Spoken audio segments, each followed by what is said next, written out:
You know, you know why I like fighting Bob? He's got no arms. Low risk for me. Not a lot of blows coming back. I mean, what unless he's gonna bite me or spit on me or something, I'm pretty safe. But another thing I will explain to you, at my age, you can still hit a little, but not for very long. So if any of you decide you want to fight me, you see I'm already out of breath. I've been doing this maybe 5 minutes. If any of you beat me and decide, of course, that you want to fight me, just make the fight last a while and you're going to win. If you want to do right by me, just stay there. Let's fight in a phone booth because, yeah, I can't chase nobody. But what I wanted to make this video about was something actually, it was a really poignant, meaningful moment in my life, and it revolved around boxing. And then further, it's been amazing to me how much this one moment has been reflected again to me so many times in watching anime. And I think you guys will get it. But let me preface this by saying I've been a fan of boxing since I was a little kid. Now, Muhammad Ali and Joe Frazier had 3 great fights, probably the greatest trilogy of fights ever in any fighting sport as far as I'm concerned. When I was a kid, I was a huge Joe Frazier fan. And Joe Frazier versus Muhammad Ali was the ultimate. That's all anyone talked about. They fought 3 times. Frazier won the first one, Ali won the next 2. Because I was a huge Frazier fan, I didn't like Muhammad Ali. Now, when I say that, I didn't like him in a sports contested type of way.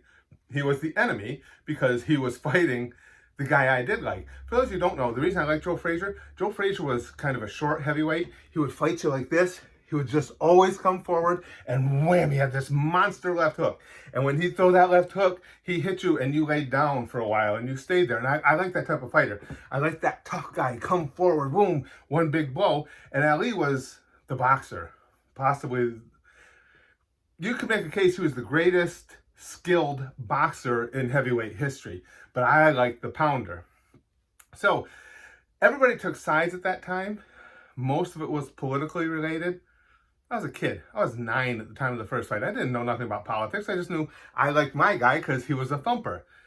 Then my dislike for Ali grew even more because in promoting the fight, Ali would be downright mean to Frazier.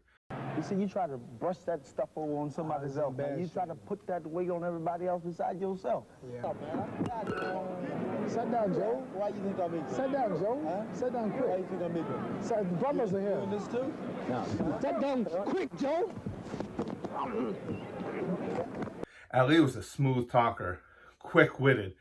Joe Frazier was your typical fighter. He wasn't a dummy, but he wasn't able to keep up with Ali when it came to linguistics. He was going to have to beat him in the ring. He wasn't going to beat him in a debate.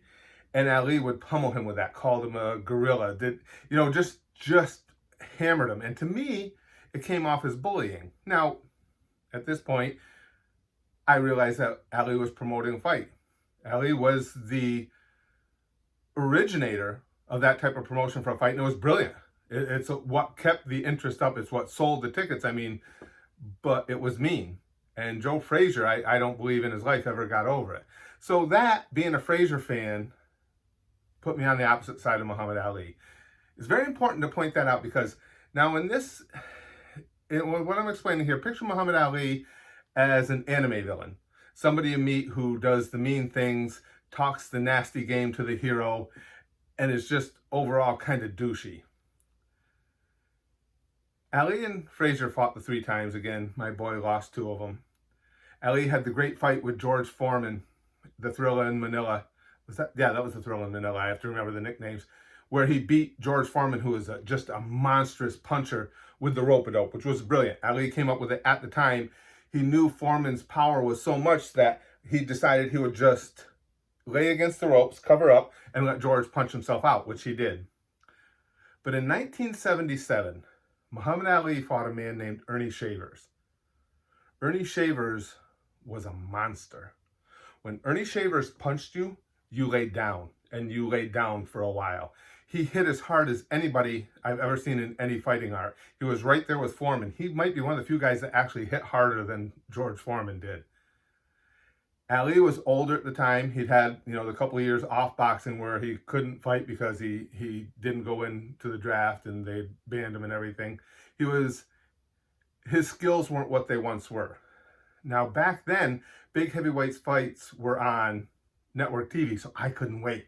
It was going to be Ali Shavers, and Shavers was my boy by default because finally somebody was just going to get my enemy, Muhammad Ali, and I figured it was a done deal because at some point Shavers is going to hit him. Ali was still a deadly fighter, but his skills had dropped off some. He was probably 35, 36 at the time.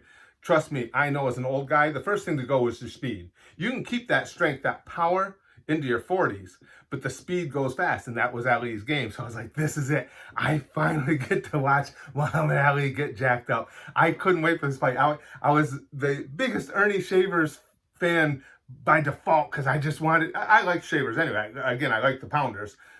But he was going to take out the guy that beat my guy 2 out of 3, and the guy who bullied my guy. This is where he got his comeuppance. Sure enough, the night of the fight, I'll never forget it. I was so psyched. I sit down for the fight. It's like as soon as Ernie Shavers hits this guy, he's going to lay down. Didn't take long. Second round, Ernie Shavers with a right. Wham! And I mean, full on smacked Ali in the mush. I was like, there it goes. Ali did this. He took a couple steps back, regained himself, and continued fighting. I was like, all right, okay. You got lucky. You survived one. Maybe you're unconscious, but just your reflexes are keeping you going. Wasn't the case. Muhammad Ali came out round after round. Ernie Shavers landed solid blows to him routinely throughout that fight. And I'm telling you, typically when Ernie Shavers hit you once, you took a nap. And Ali would take it, and Ali would keep fighting back. And you could see in Muhammad Ali, he was calling back to those skills that had made him possibly the greatest heavyweight boxer of all time. And the hand speed was there. He's throwing combinations. He's fighting off Ernie Shavers, but he kept getting whaled in the face. Shavers was hitting him with bombs, and Muhammad Ali would not fall down. And at some point, I think about halfway through that fight, I shifted. And I was like, I want Muhammad Ali to win this. He is everything that I had always admired.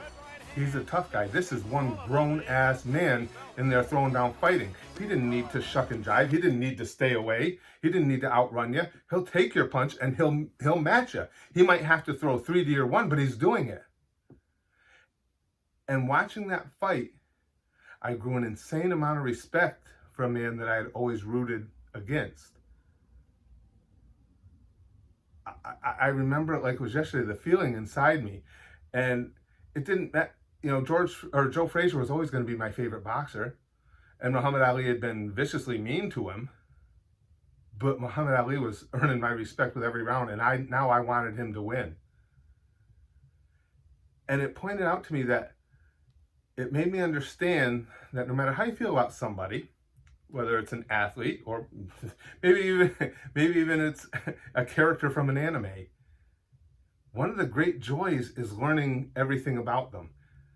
Because as much fun as it was to root against Muhammad Ali and for him to be the bad guy and for him to always be the point of my vitriol as a fan, now it was so cool to take another brand new look at him and see this guy is a badass. This guy is just like Joe Frazier. He's what I had always admired. He's a warrior. He's battling with all the skills that he has left and taking this horrific beating that I don't know anybody else would have stood up to, and just taking those punches and continuing on. And back then, heavyweight title fights went 15 rounds. In the 15th round, it was Ernie Shavers who got saved by the bell because Muhammad Ali was about to put him away.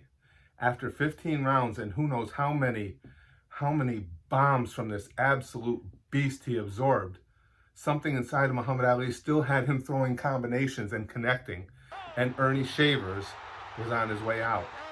And I get a little emotional, I swear to you, even talking about it now, because I can remember watching that fight and I actually had to fight back crying, because what I was witnessing was just so amazing to me. And it was such a display of guts and courage and desire. And I knew I was getting to watch somebody who is possibly better at his craft, at his sport, than anyone else had ever been.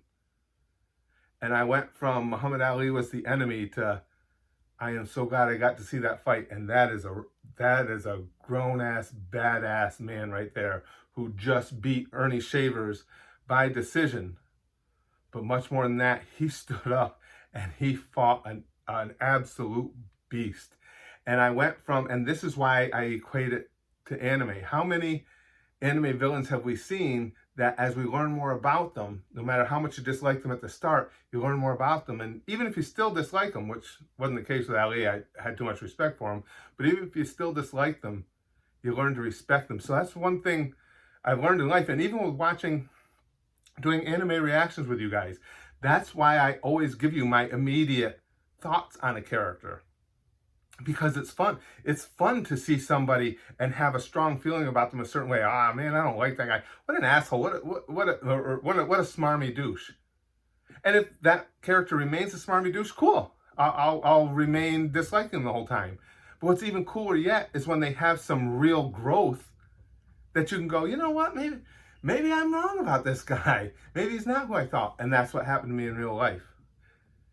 And I'll never forget that night of watching that fight and the way I felt and how I went from round one, Ernie Shavers, oh, knock him out. Oh, man, knock this guy out. Finally, somebody's going to give him what he deserves. By round 15, I'm almost crying because I'm so impressed with Muhammad Ali after absorbing that beating for that long with all that heart, that desire, that champion mentality, fighting and about to take out the monster. One of the really cool lessons I got to learn, and I thought it was something fun to share with you guys because I get to revisit it so many times now watching anime. I will say this, I think I want to go watch the entire Shavers Ali fight again. And then maybe some best of anime villains videos.